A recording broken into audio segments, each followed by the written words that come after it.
una lucecita roja. Sí, Ya. claro. Repito entonces, lo importante para nosotros entonces es poder establecer cuál es el alcance, cuál es la importancia de este documento, ya que no siendo una norma, es una guía, ¿no es cierto?, para preparar las distintas normas contables que vamos a revisar. Ya les comentaba en la clase anterior que vamos a tener normas contables relacionadas, por ejemplo, con las existencias o las mercaderías. Entonces, hay una norma que se establece, ¿no es cierto?, para poder llevar a cabo la medición, la cuantificación de los valores que van a ser incorporados en cada uno de los elementos que vamos a considerar como mercaderías, pero también vamos a tener una guía, una orientación para poder decir, bueno, y al 31 de diciembre o a la fecha de presentación de los estados financieros, ¿cuál es el valor que deben tener mis existencias?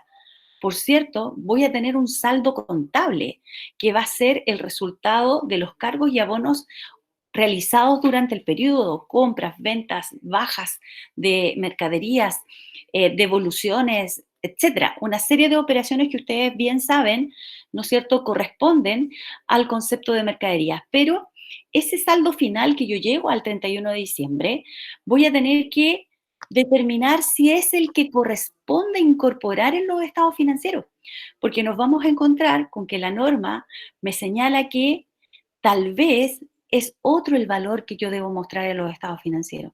Y eso va a implicar hacer ajustes. Entonces, en este marco conceptual, lo que yo tengo es una base conceptual teórica que se establece como el pilar.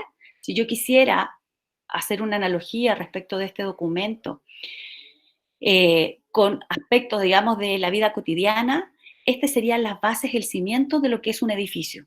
Cada piso es una norma contable, pero el marco conceptual es lo que lo sostiene, ¿ya? Recordemos un poquito porque este marco conceptual es para la preparación y presentación de los estados financieros, ¿cierto? Entonces, ¿cuántos son los estados financieros? ¿Se recuerdan cuántos son en cantidad? 5. 5, ¿cierto? Ya.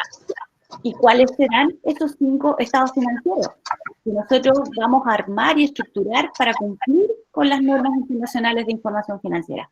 ¿Se recuerdan cuáles son? Situación financiera. El estado de situación financiera. Ya, ¿cuál más? Resultado. Flujo de efectivo. Integrales, el estado de flujo efectivo, ¿ya? Voy a entrar. Cambio patrimonio. Estado en el cambio de patrimonio, por ahí escuché algo de notas. Y la nota explicativa. Las notas explicativas de los estados financieros. Entonces, estos 5 informes son los fundamentales que nosotros nos vamos a enfocar a preparar. Recuerden que la información contable es de diferente índole. Tenemos la información financiera, que está basada en estos 5 reportes que acabamos de indicar, pero también tenemos otro tipo de información contable, que es de gestión, en donde vamos a tener distintos informes que se van a generar en la empresa y se van a utilizar para la gestión de la entidad. Y ahí otras asignaturas, ¿no es cierto?, que ustedes han tenido, han permitido poder generar estos otros reportes. Por ejemplo, un informe de costos. Este es un informe contable, pero interno, ¿ya? Que no cumple con las normas internacionales de información financiera, no es el que se presenta, digamos, al mercado, sino que es un informe que se genera internamente para poder tomar decisiones respecto de la gestión, específicamente en este caso, de los costos. Los presupuestos también son informes contables porque también están en base a una proyección, ¿no es cierto?, de los ingresos y gastos que la empresa puede tener en un periodo, pero son informes que son de carácter interno. Ustedes, ¿no es cierto?, han estado investigando respecto de estas normas internacionales de información financiera y nosotros les pedimos allí que abordaran los 3 cuerpos normativos que hoy día tenemos en nuestro país que nos rigen. En ese sentido, hablábamos de las full IFRS, de las IFRS PYME y de las NIC SP. ¿Lograron establecer cuántos informes se deben presentar bajo normas internacionales para el sector público? ¿Alguien sabe? ¿Alguien lo tiene dentro de su informe? Estamos atrasados en el informe, ¿eh? Fíjense que para el caso de las NIC SP son 6 los informes que se piden para mostrar, ¿no es cierto?, la situación, la realidad de la empresa, en este caso de un servicio público. Y allí se agrega el informe presupuestario. Pero esto es muy particular de ese grupo de entidades que son los servicios públicos, no para el caso de las pequeñas empresas, de las medianas empresas y, por cierto, de las grandes empresas que hoy día transan sus acciones en el mercado, ¿ya? Así que, ojo con eso, le estoy dando unos tips para que también lo puedan agregar a su trabajo de investigación. Entonces, tenemos estos 5 estados financieros, ¿no es cierto?, que son los que nos van a preocupar a nosotros, son los que vamos a trabajar desde la lógica de poder analizar los componentes que lo forman. ¿Qué conforma el estado de situación financiera? ¿Qué elementos que establece el marco conceptual van a estar mostrados en el estado de situación financiera? ¿Qué elementos allí tenemos nosotros que forman parte de este? Activo, pasivo, Y ingreso, gasto no se me vaya. patrimonio. Eso, son 3, recuerden, son 3. Es activo, pasivo y patrimonio. Son los 3 componentes o los 3 elementos que forman parte de la situación financiera. Los ingresos y gastos, que son los otros 2 elementos que establece el marco conceptual, son parte de otro informe que es el estado de resultados integrales. Fíjense que estos 5 elementos que menciona el marco conceptual están asociados con 2 informes en forma principal. El estado de situación financiera, activo, pasivo y patrimonio, recursos, obligaciones, ¿cierto? Y el estado de resultados integrales que muestra el desempeño económico de la entidad a través de los ingresos y gastos, ¿cierto? Entonces, ahí están los 5 y no existen más. No hay más elementos que conformen, ¿no es cierto?, los estados financieros. Entonces, ¿qué pasa con los otros 3 informes que están, ¿no es cierto?, mencionados acá? Estos otros 3 informes lo que van a hacer es complementar información de estos 2 informes de carácter principal, que es el estado de situación financiera y el estado de resultados integrales. Entonces, el estado de flujo efectivo lo que va a hacer es tomar un elemento que está presente aquí en el estado de situación financiera. ¿Se le ocurre qué cuenta contable es la que va a formar parte de este informe del estado de flujo efectivo? ¿Qué cuenta o cuentas? Caja, banco. Exactamente. Nosotros, caja, conocemos hasta este momento, ¿no es cierto?, el dinero disponible que la empresa tiene en forma de efectivo a través del concepto de caja, pero también el dinero que la empresa tiene en forma de efectivo a través de una institución bancaria, que son las cuentas corrientes. Entonces, esos 2 elementos, más otros elementos que son los equivalentes de efectivo, que lo vamos a ver más adelante, van a formar parte de lo que es este estado de flujo efectivo. Me va a explicar cómo yo llegué de tener dinero 1 millón a 5 millones al término del año. Entonces, ese informe está asociado a lo que aparece en el estado de situación financiera como saldo del rubro efectivo y efectivo equivalente. ¿Me entienden? No hay un elemento propio del estado de flujo efectivo, sino que sigue siendo un elemento de activo el que se va a analizar a través de ese estado de flujo. Por otro lado, tenemos... Profe, sí, dígame.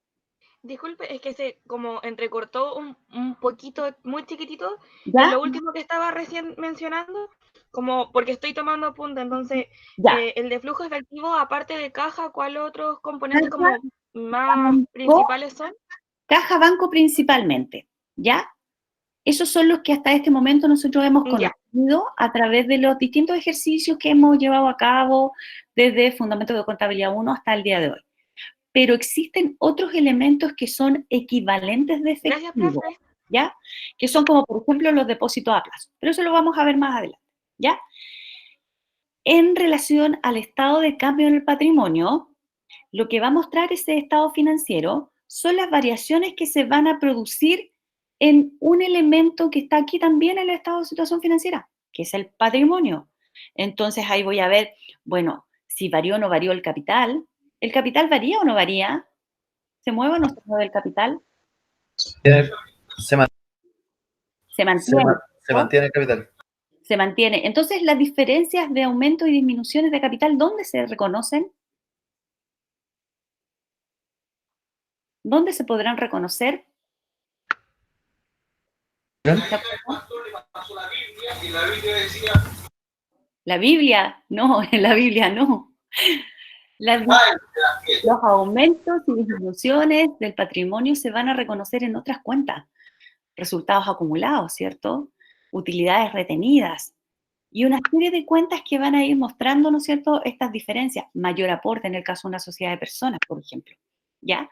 Entonces, todos esos elementos patrimoniales que conforman el patrimonio de una empresa y que están en el estado de situación financiera son analizados en este estado de cambio en el patrimonio. ¿Ya? Por lo tanto, tampoco tengo elementos nuevos en este informe. Y finalmente, tenemos las notas explicativas en los estados financieros, que la norma establece que forman parte integral de los informes. Cuando hablábamos de PCGA, la verdad es que las notas no eran consideradas un informe financiero, estaban como un agregado, como un suplemento, pero hoy día la normativa establece que forma parte integral de lo que son los informes de carácter financiero. Y aquí lo que vamos a tener es, me permito un poquito que...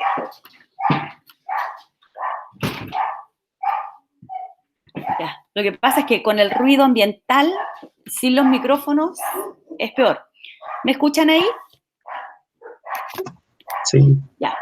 Entonces, las notas explicativas van a mostrar datos cuantitativos y cualitativos, ¿no es cierto?, respecto de algún componente de los distintos estados, ¿no es cierto?, financieros, principalmente de activos, de pasivos, de ingresos, de gastos.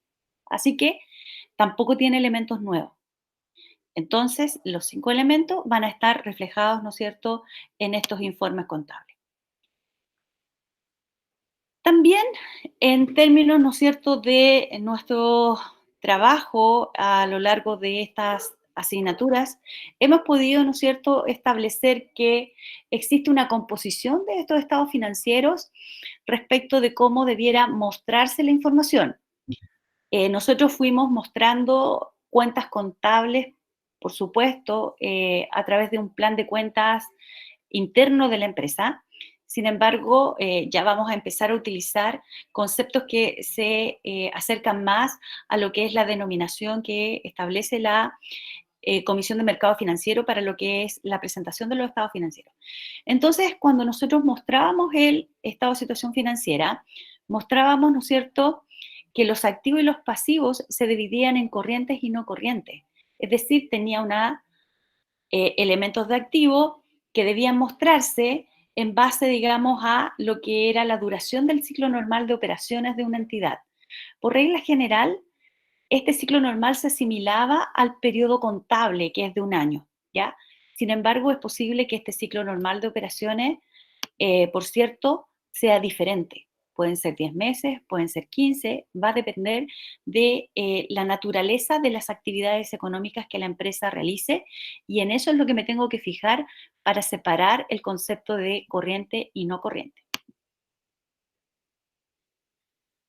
Entonces, estos elementos de los estados financieros que acabamos de indicar, ¿no es cierto?, son importantes para poder ir identificando los elementos que se mueven dentro de una transacción económica y que finalmente van a ser los que se muestran en los estados financieros. Entonces, en ese sentido, es que el marco conceptual nos entrega las definiciones de estos elementos. ¿Quién me podría explicar, no en forma de memoria, cuáles son los principales conceptos que debo yo tomar en cuenta para considerar un elemento como activo? Un recurso económico. Ya, un recurso económico, un concepto súper importante, ¿cierto? Ese recurso económico puede ser físico, pero también puede ser intangible. Este recurso económico puede ser un derecho. Existen distintas formas en las cuales, ¿no es cierto?, se va a dar la figura de un activo. Entonces, a través de la identificación de ese recurso económico, vamos a ir generando diferencias en torno a lo que son los activos. Perfecto. ¿Cuál otro elemento más es importante dentro de la definición de activo? Que tenga un beneficio económico. Ya. Que estos bienes, que estos recursos económicos pueden generar beneficios económicos. ¿Se les hace a ustedes una idea a qué se referirá con ese beneficio económico?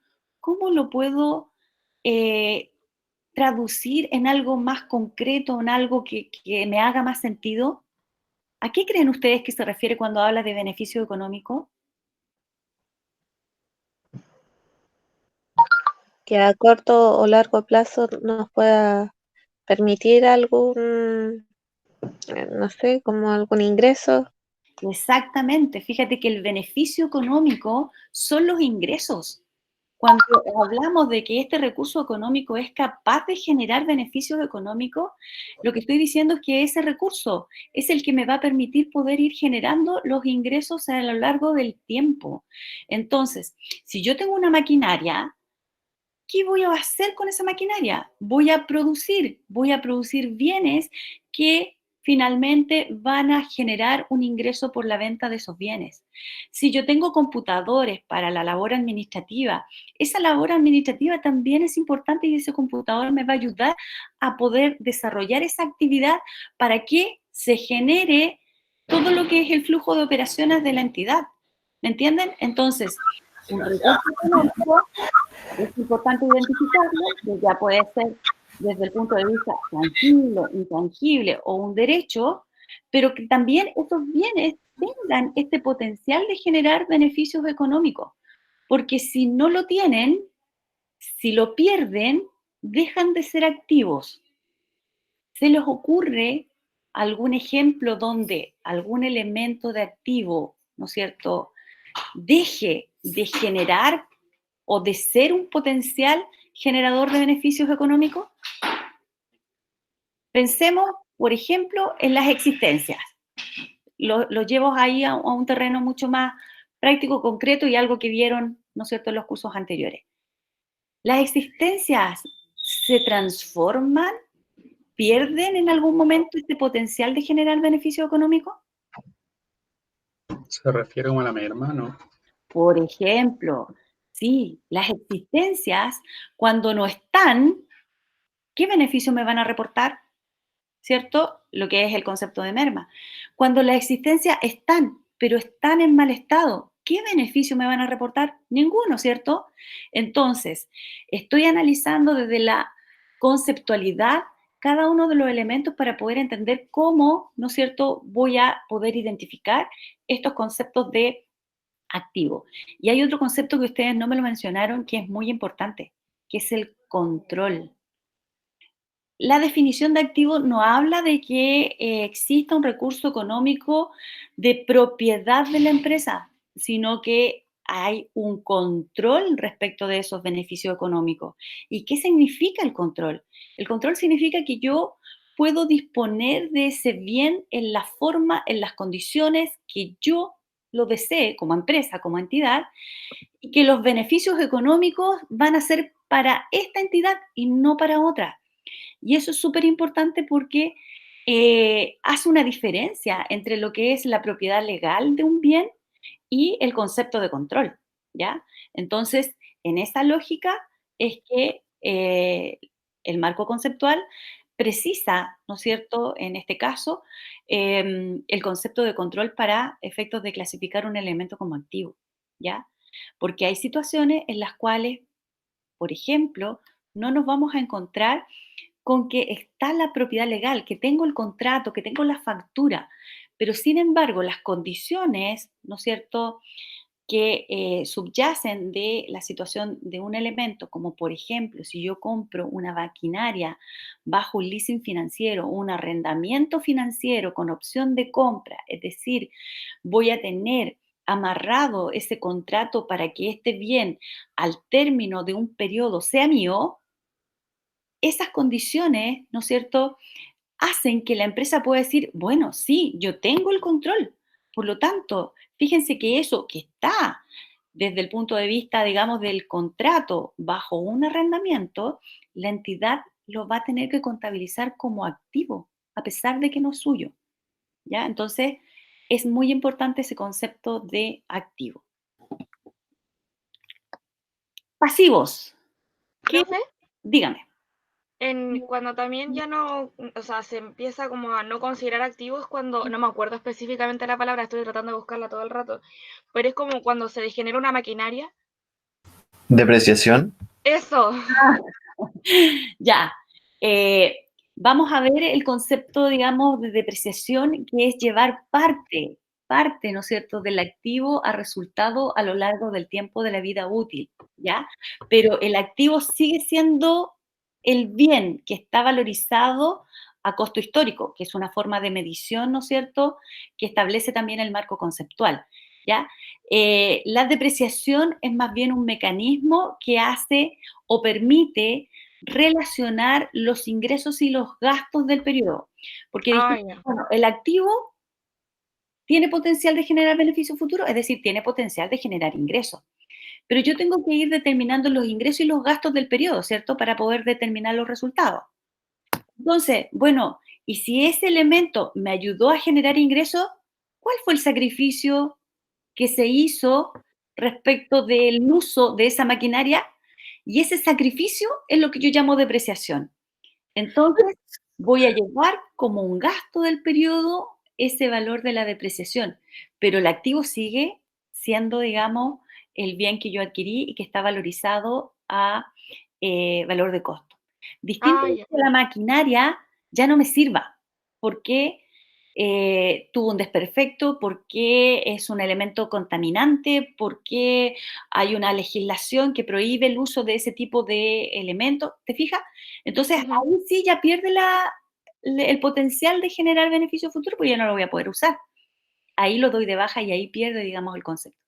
Pero la Ya. depreciación es algo mucho más particular que está relacionado con poder decir, mira, estos son los ingresos y estos son los gastos. Y dentro de los gastos está el uso de la maquinaria durante los distintos años en que esta me va a servir, ¿ya? Ya, profe, gracias. ¿Qué conceptos son importantes desde la perspectiva del pasivo? ¿Qué Son será? los activos de los recursos. ¿Perdón? ¿Qué es la fuente de los recursos? Obligaciones. Sí, mira, Un desde tercero. el punto de vista macro, sí, es una fuente de financiamiento, ¿cierto? Es lo que me ayuda a poder obtener los recursos que la empresa necesita. Perfecto. Pero desde el punto de vista del concepto que establece el marco conceptual, quiero que veamos allí los aspectos o los términos que son fundamentales para poder definir qué es un pasivo o no es un pasivo. ¿Ya? ¿Las deudas y obligaciones que tiene la empresa? Ya, pero dice obligaciones presentes, ¿cierto? Habla del concepto presente, es decir, es una obligación hoy, concreta, en la que me estoy comprometiendo a, ¿no es cierto?, pagar esas obligaciones en una fecha, ¿no es cierto?, determinada, ¿ya? ¿Y con qué lo voy a pagar? Lo voy a pagar con los recursos que tengo, es decir, con los activos. Lo puedo pagar con dinero efectivo, ¿no es cierto? Lo puedo pagar, no sé, con otros bienes que tenga la empresa, pero voy a tener que desprenderme de esos recursos que incorporan beneficios económicos, es decir, de los activos. Pero lo importante es que es una obligación presente. Y esa obligación presente, ¿cómo yo la puedo determinar? El marco conceptual establece allí que hay aspectos importantes que están dados por obligaciones de carácter explícito, es decir, que se evidencian, que se ven, que son explícitos, y otros de carácter implícito, ¿cierto? Un contrato que yo establezco con el banco respecto de la repactación de una deuda, hoy día que está tan de moda, ¿no es cierto?, este tema de las repactaciones y de los plazos, ¿no es cierto?, que se van a dar de holgura para créditos producto, digamos, de esta emergencia sanitaria. Se va a generar un nuevo contrato respecto de esos créditos, que van a establecer, ¿no es cierto?, un inicio para el vencimiento de la primera cuota en 3 meses más y que se prolonga 3 meses más al término del contrato que tenía anteriormente. Existe el contrato, eso es explícito, está allí, están todos los datos en ese contrato. Pero un pasivo puede ser una obligación presente sin tener ese contrato, sin que sea explícito. ¿Y cómo lo puede ser? A través de un elemento que es de carácter implícito. ¿Y qué es lo que establece la norma? Por ejemplo, las declaraciones públicas que hace la empresa. No sé si ustedes se acuerdan, hace mucho tiempo, los supermercados decían, bueno, pongamos un X, ¿ya? Un supermercado decía, si usted va a otro supermercado y me trae su boleta y lo compara con lo que compra acá, y el costo, ¿no es cierto?, es menor de lo que usted hubiese gastado en este supermercado, le devuelvo el dinero. Entonces, lo que está haciendo es una declaración, es un compromiso, es una obligación. Él después no puede decir, ah, no, pero es que la verdad es que yo lo hice con solamente para que vengan más clientes. Claro, lo está haciendo para eso, pero se está amarrando con una obligación que la misma entidad declara lo va a hacer, porque le está asegurando a ese consumidor que si él encuentra un supermercado que venda más barato que él, le va a devolver el dinero. Entonces, ahí también hay una obligación que debe ser reconocida, ¿ya? Respecto de los pasivos de estas obligaciones presentes, en donde nosotros hemos visto casos bastante sencillos y simples, ¿no es cierto?, donde tenemos, no sé, la deuda con proveedores, una deuda con acreedores. Hoy día vamos a agregar otros elementos más, porque en esos casos yo sé que la obligación existe, está el contrato, está el monto, está la fecha de vencimiento. Pero también hay situaciones que nos vamos a encontrar donde sé que existe la obligación. Por ejemplo, en este caso, ¿cuántos clientes van a llegar con la boleta de que gastaron menos en otro supermercado? No lo sé. ¿Cuándo van a llegar? Tampoco lo sé. Pero sí sé que voy a tener que pagar. Entonces ahí va a entrar este concepto de provisión, cuando yo deba estimar cuánto va a ser la obligación que voy a tener que cancelar. ¿Se fijan? Eso lo vamos a ver en la NIC 37. Pero es importante, ¿no es cierto?, poder acotar este concepto de pasivo. Y el patrimonio, ¿qué era el patrimonio? ¿Se recuerdan? Este es el concepto más cortito que tiene la norma. ¿Qué dice respecto del patrimonio el marco conceptual? Todo lo que tiene la empresa, ¿o nada que ver? Parte residual de los activos de la entidad. Es la parte residual de los activos de la entidad. Y cuando nosotros hablamos de la parte residual, tengo que hacer así, un clic, ecuación contable, ¿cierto? Activo igual a pasivo más patrimonio. Y si yo despejo la ecuación, ¿qué me queda? Activo menos pasivo. A eso se refiere, ¿no es cierto?, la parte residual de los activos. Es decir, aquella parte que está financiada con los recursos propios de la entidad, es decir, con el capital y todos los resultados, ¿no es cierto?, que se vayan generando a lo largo del tiempo en la empresa y que no lo han retirado, por cierto, los propietarios, ¿ya? Bueno, los conceptos de ingresos y gastos son variaciones, las modificaciones que sufre el patrimonio a lo largo de un periodo contable, los ingresos aumentos, los gastos disminuciones, pero producto de las operaciones propias de la entidad, ¿ya?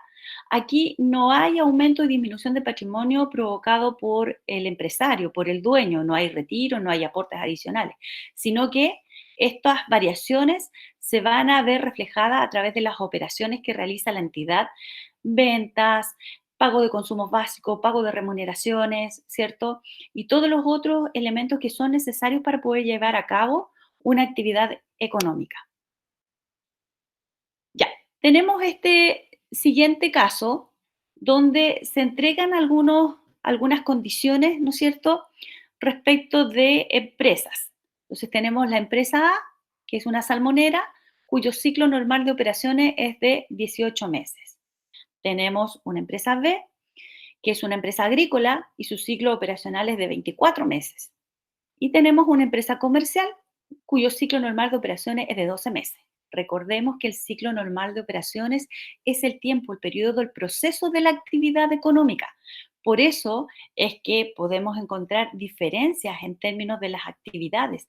Por ejemplo, en la salmonera, desde que se generan los huevitos, ¿no es cierto?, de estos salmones al proceso, ¿no es cierto?, de crecimiento, desarrollo y hasta el momento en que estos están listos para ser vendidos. Ese ciclo operacional, ¿no es cierto?, puede tener una duración, en este caso, de 18 meses. En el caso de las empresas agrícolas, también tenemos procesos de ciclo que no tienen que ver con que comiencen en enero y terminan en diciembre, sino que de acuerdo a lo que es la esencia de la actividad económica, ¿no es cierto?, podemos tener este proceso, ¿no es cierto?, de sembrado, de recolección, de proceso, etcétera, en un periodo diferente. ¿Ya? Entonces, lo importante para poder identificar y clasificar los activos corrientes de no corrientes es tener esta estructura o este margen. Entonces, aquí se entregan algunos casos, ¿no es cierto?, que vamos a ir revisando respecto de estas diferencias en los tipos de empresas. Entonces, la primera transacción es el dinero proveniente de las cobranzas de clientes depositado en una cuenta corriente de la empresa, ¿ya? Que es, ¿no es cierto?, depósito, ¿no es cierto?, a partir de la recolección de estos derechos por cobrar. El crédito de consumo que una empresa adquiere a 60 cuotas mensuales, ¿ya? ¿Cómo lo vamos a clasificar? Deudas con los proveedores a 15 meses, existencias disponibles en el inventario, relacionadas con suministro y materiales, en general necesarios para cumplir con las operaciones. Maquinarias, vehículos, equipos, en general. Dinero colocado en la banca a través de depósitos a plazo por 90 días. Dinero colocado en la banca a través de depósitos, pero a 30 meses. Préstamos conseguidos en el banco para pagar deudas con acreedores a 40 cuotas mensuales. Si ustedes se fijan, son distintas situaciones que van a generar el reconocimiento de activos y pasivos y que hay que diferenciar si estos corresponden a elementos corrientes o no corrientes. Veamos las respuestas. Para las tres empresas, independiente de cuánto sea la duración del ciclo normal de operaciones, el dinero que se deposita o que se transfiere en las cuentas corrientes van a ser siempre activos corrientes. Y aquí aparece un elemento que es el que nosotros vamos a ir utilizando ahora en los estados financieros, que es la cuenta de efectivo y efectivo equivalente, ¿ya? Entonces, a pesar que las empresas tengan dentro de su plan de cuenta Caja, Banco de Chile, Banco Santander u otros bancos, ¿ya?, depósitos a plazo en el Banco de Chile, depósitos a plazo en el Itaú, etcétera, todas esas cuentas contables van a ser mostradas bajo un solo elemento, que es el que se va a mostrar en los estados financieros, que es el efectivo y efectivo equivalente. Y en eso ustedes igual tienen que preocuparse, porque vamos a ver que la cuenta existencia, por ejemplo, se va a desagregar en otras cuentas contables que finalmente se tienen que juntar para mostrar la información de este rubro. En el caso del crédito consumo a 60 meses, para cada una de las empresas sería la siguiente cuenta: obligaciones con instituciones, ¿no es cierto?, de crédito, es decir, préstamos bancarios, lo que nosotros utilizamos, ¿no es cierto?, bajo la denominación del plan de cuenta que trabajamos hasta los cursos anteriores. Hoy día ya aparece un concepto un poquito más amplio, que es obligaciones con instituciones de crédito. Para el caso de la salmonera, las 18 primeras cuotas, porque recuerden que es el ciclo normal de operaciones de esa entidad, sería un pasivo corriente. Y las otras cuotas restantes, las 42 que siguen, debieran clasificarse como pasivo no corriente. ¿Se fijan? Es el mismo concepto de pasivo, de obligación, pero que va a tener que ser separado dependiendo de si es corriente o no corriente, ¿ya? Y eso es importante porque recuerden que los conceptos que aquí estamos revisando y los elementos que aparecen en los estados financieros nos permiten también poder conocer la liquidez de la empresa, la solvencia de la empresa. ¿Qué es esto? Profe, Dígame. ¿podría explicar el punto 2 de nuevo, que no lo entendí muy bien? Ya, ¿cuál es el punto 2? La respuesta 2. En el caso del consumo del crédito. Sí, Ya. esa. Ya. En el caso, se tiene la figura de un crédito bancario, ¿cierto? Un crédito con un banco. El plazo de ese crédito son 60 meses, ¿ya? Pero resulta que dependiendo del ciclo normal de operaciones de la entidad, yo voy a tener que hacer una separación de ese pasivo, de esa deuda con el banco. Como son 60 meses, lo que me tengo que fijar es cuál es el ciclo normal de operaciones de cada una de las empresas que estaban, ¿no es cierto?, planteadas en la lámina anterior. En el caso de la salmonera, el ciclo normal de operaciones, es decir, desde que puse, digamos, ahí, fertilicé al salmón, salieron los huevitos, el salmón empezó a desarrollarse, empezó a crecer y qué sé yo, y lo tengo listo para la venta, son 18 meses. Por lo tanto, la información financiera que yo voy a mostrar va a corresponder a ese periodo de 18 meses. Entonces, en ese contexto es que yo voy a separar ese crédito de 60 meses, una parte en las 18 primeras cuotas va a ser el periodo corriente, porque corresponde al ciclo normal de operaciones de la empresa. Y me quedan, para llegar a las 60, 42 cuotas más. Es decir, igual estoy mostrando las 60, pero no las estoy mostrando en un solo elemento. Las separo 18 y 42. 18 va a aparecer dentro de lo que son los pasivos corrientes de la empresa. Y las otras 42 van a aparecer en el estado financiero, pero a través de los pasivos no corrientes. No sé si se entiende ahí. Perfectamente, profe, gracias. Ok. ¿Y por qué es importante separar lo corriente de lo no corriente? Por lo que yo le estaba indicando.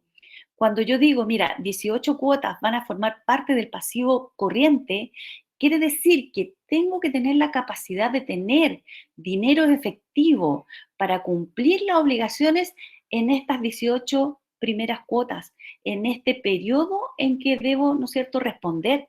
Y eso es muy importante porque a lo mejor mis condiciones de crédito hacia mis clientes son diferentes.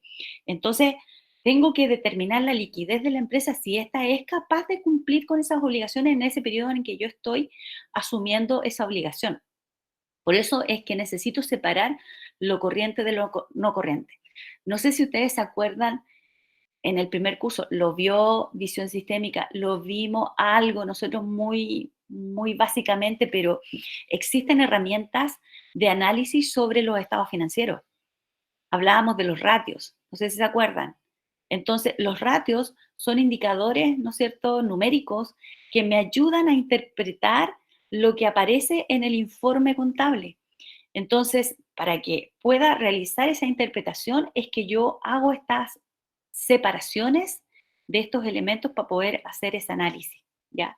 Entonces, por ejemplo, si yo pusiese las 60 cuotas en corriente, quiere decir que yo voy a tener una carga súper alta que cumplir, ¿no es cierto?, con las instituciones bancarias y a lo mejor mis activos, ¿no es cierto?, por supuesto que no van a estar en su totalidad disponibles para poder cumplir con esas obligaciones. Entonces ahí es importante hacer esa separación. Y para las otras empresas, lo mismo. Si el ciclo normal es 24, ¿no es cierto? 24 será la pasivo corriente y en el caso de la empresa comercial, las 12 primeras cuotas serán corriente y las otras no corriente, ¿ya? Es una separación del concepto, en este caso, de pasivo que tiene la empresa, pero que es muy importante por el alcance que va a tener en cuanto yo revise y analice la información financiera. También tenemos las deudas con proveedores pagaderas en 15 cuotas más. Para todas las empresas es un pasivo no corriente, ya que superan el ciclo normal de las operaciones, ¿no es cierto? Por lo tanto, se van a ir a otros pasivos, ¿no es cierto?, no corrientes. Los suministros y materiales independientes de la duración del ciclo normal de operaciones, ¿no es cierto?, van a ser activos no corrientes, porque aquí vamos a tener los inventarios, las existencias, y las existencias yo siempre voy a esperar que se vendan dentro del ciclo normal de operaciones, porque a eso me dedico, a eso está destinado mi giro. Entonces, eso siempre va a estar dentro de lo que es el concepto de corriente. Respecto de los activos fijos, en este caso hablábamos ahí de algunos equipos y maquinarias, ¿cierto? En el caso de este punto en particular, estos, ¿no es cierto?, van a ser considerados activos no corrientes y hoy día van a estar clasificadas bajo el concepto de propiedad, planta y equipo, ¿ya? Entonces tengo este elemento de activo que va a estar en una clasificación pensando en la permanencia que tienen esos bienes dentro de la empresa. Estos bienes no se van a consumir dentro del periodo normal de operaciones de la empresa. ¿A qué me refiero? Que si yo tengo una maquinaria, no la voy a usar en un solo ejercicio contable, ¿cierto? Una maquinaria tiene una duración mucho más larga en el tiempo.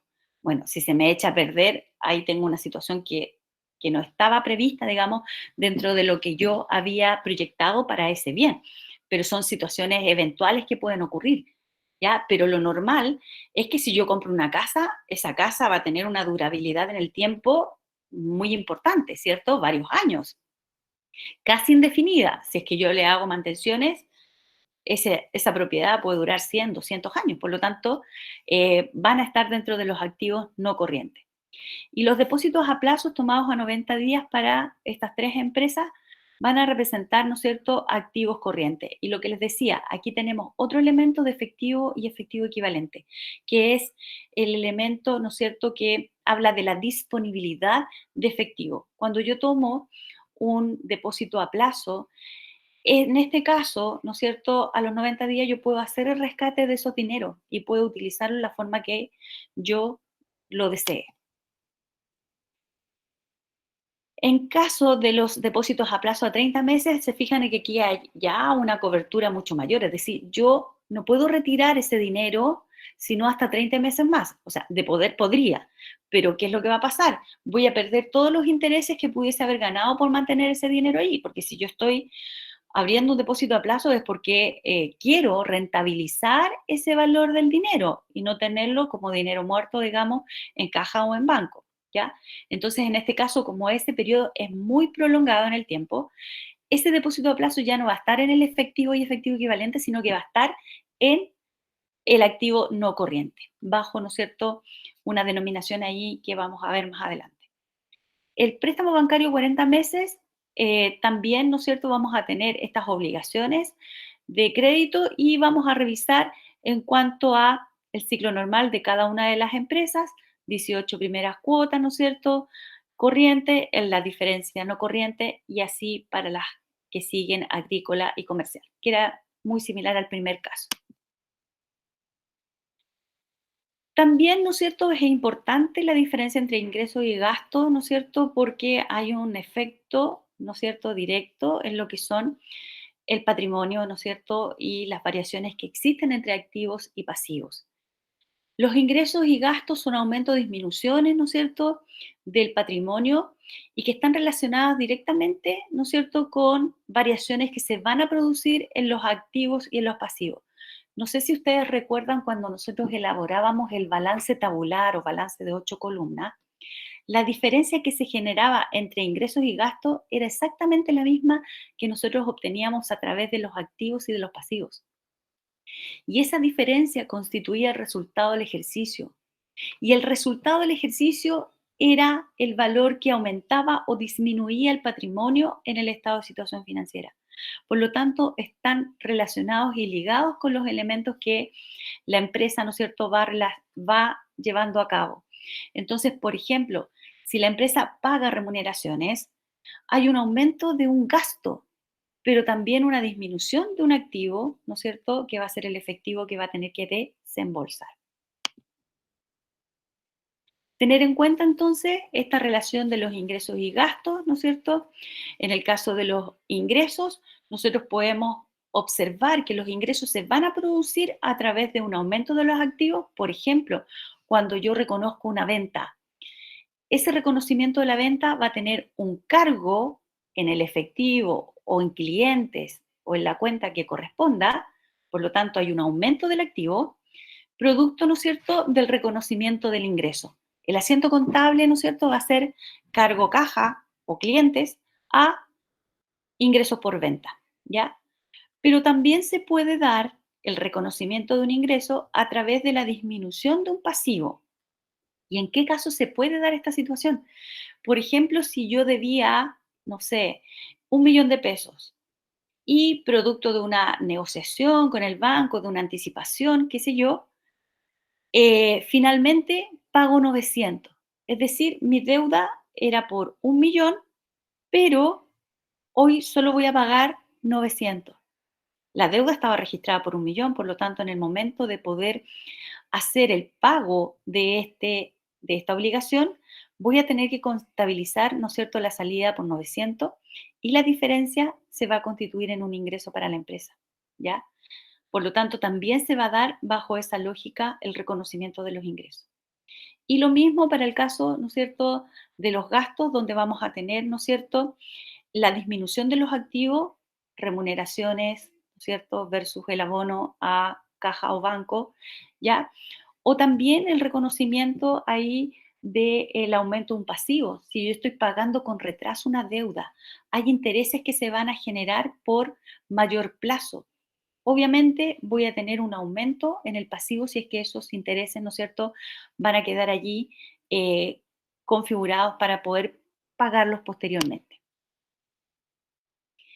Entonces, poner atención, ¿no es cierto?, a estos aumentos y disminuciones del patrimonio, ¿no es cierto?, que están relacionados con estas actividades que están asociadas a ingresos y gastos que la empresa realiza, ¿ya? Porque las variaciones patrimoniales se van a dar en virtud de las variaciones que se van a generar a través de los resultados contables, es decir, de los ingresos menos los gastos, y de las aportaciones o disminuciones o retiros que haga el propietario de la entidad. Esas son las causas por las cuales, ¿no es cierto?, vamos a reflejar variaciones, ¿no es cierto?, en el patrimonio. ¿Ya? Esa es la primera parte y quiero ahora que veamos la presentación del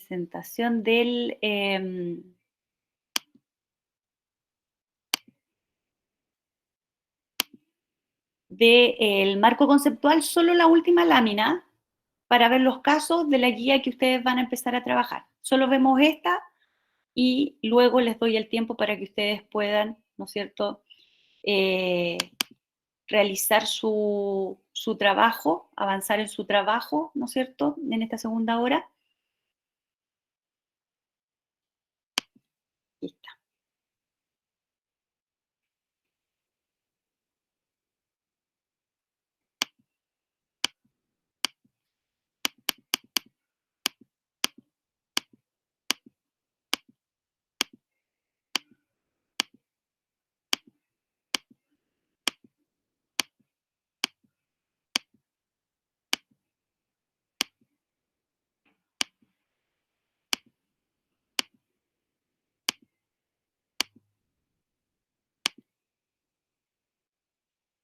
Aquí está. Ya, ¿las ven, cierto? ¿Sí? Ya asumo que el silencio es sí. Aquí tenemos dos casos que están diseñados en la lógica de la guía que les acabo de indicar. Se van a ustedes trabajar ahora en forma grupal.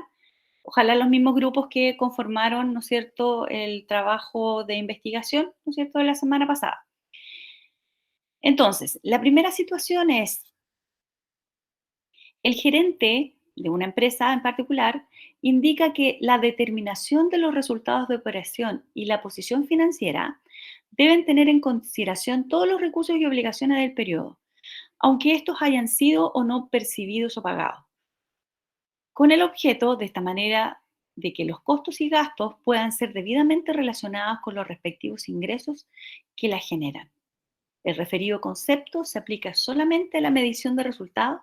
Fíjense que aquí lo que está diciendo este gerente es que si yo realizo ventas al crédito, debo reflejar igualmente esos ingresos por venta, ¿ya? Si es que yo adeudo, por ejemplo, remuneraciones o si adeudo, ¿no es cierto?, consumos básicos, esos gastos por esos conceptos deben estar dentro del estado de situación financiera para poder decir, bueno, estos son los ingresos del periodo y estos son los gastos.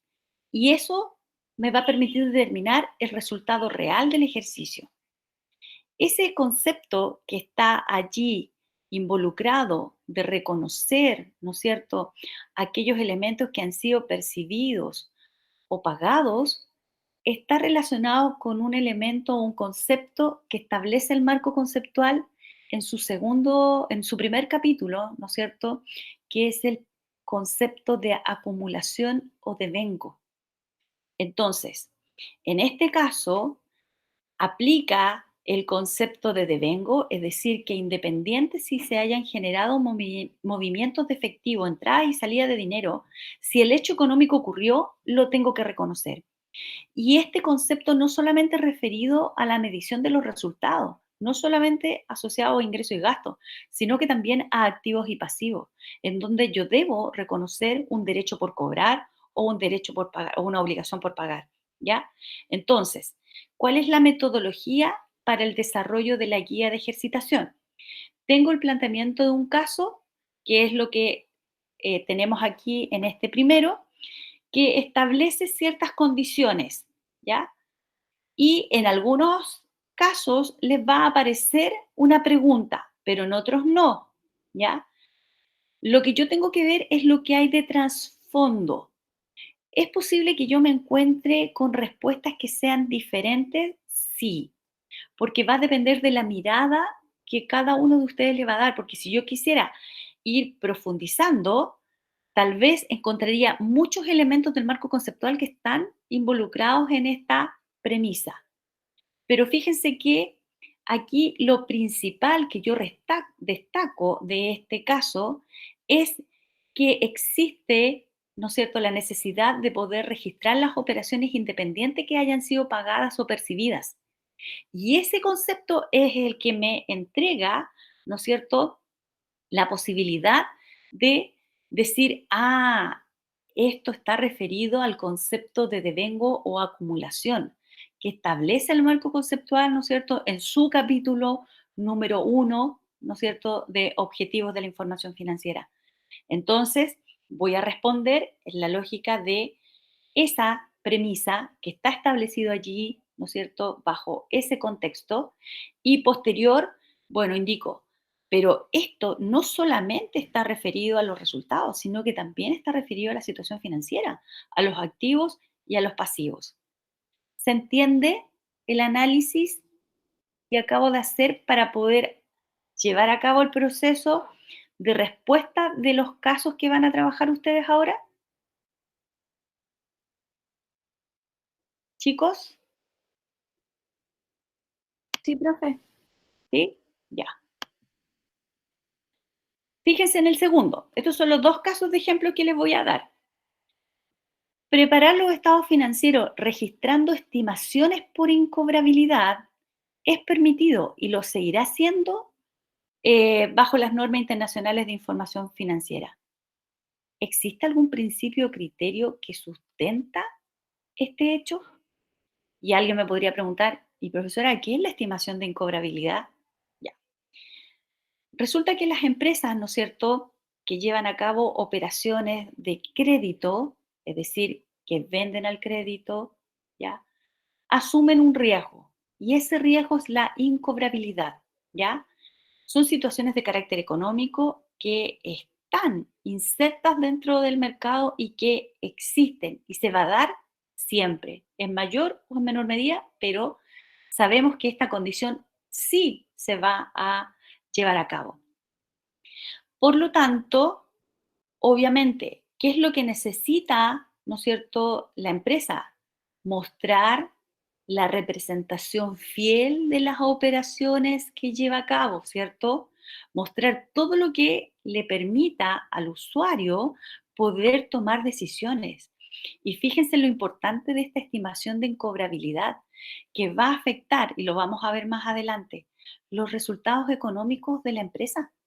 Porque lo que yo estoy diciendo, mira, de este millón de pesos que tengo en deudas por cobrar o en derechos por cobrar o en clientes, 500.000 pesos no me van a pagar. Por lo tanto, yo voy a asumir en este ejercicio contable un gasto por 500.000 de una posibilidad, de una estimación que estoy haciendo. Estoy exagerando, sí, ya, pero para que ustedes vean el impacto. Por lo tanto, mis resultados económicos van a disminuir en 500.000 pesos de una. Al contrario, si yo hago una estimación bajo lo real, voy a tener un gasto más chiquitito, por lo tanto voy a mostrar un resultado mayor, ¿ya? Y eso me va a generar expectativas a mí como usuario. Ah, la empresa le está yendo súper bien, ¿ah? Mira, tiene estos resultados positivos. ¿Qué le pasó a la Polar? Precisamente le pasó esto, porque las estimaciones de incobrabilidad que ellos habían hecho respecto a estas situaciones de repactación, lo que generaron fue un menor gasto en el ejercicio contable, en los ejercicios contables, lo que llevó a incurrir en error a los inversionistas. Y los inversionistas compraron acciones de la Polar pensando en que la empresa le iba súper bien. Pero resulta que la empresa no había determinado ese gasto con mayor precisión. Por lo tanto, después se dieron cuenta que en realidad a la empresa no le iba bien, sino que la empresa tenía pérdidas. Y solo fue porque hizo un mal registro de la estimación de incobrabilidad. ¿Ya? Entonces, estas situaciones son muy importantes para mostrar lo que es la entidad, su representación fiel, ¿ya? Entonces, en este caso, la característica, ¿no es cierto?, cualitativa de representación fiel en el punto 2 es importante para poder realizar esta estimación.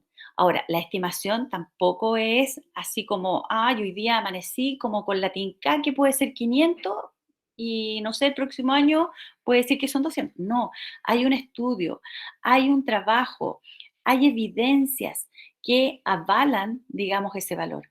En este caso, ustedes ya saben, hubo una mala intención por parte de los ejecutivos de la Polar para poder mostrar una información que no era la real, que no era la razonable, ¿ya?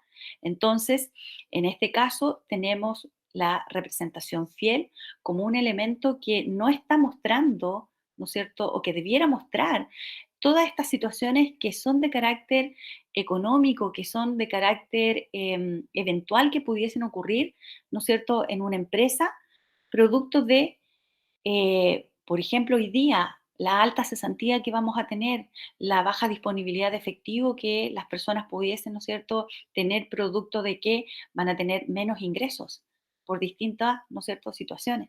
Por lo tanto, hoy día las empresas debieran estar haciendo estos cálculos de estimación de incobrabilidad con otra premisa diferente, por ejemplo, a los que tenían en el año 2018.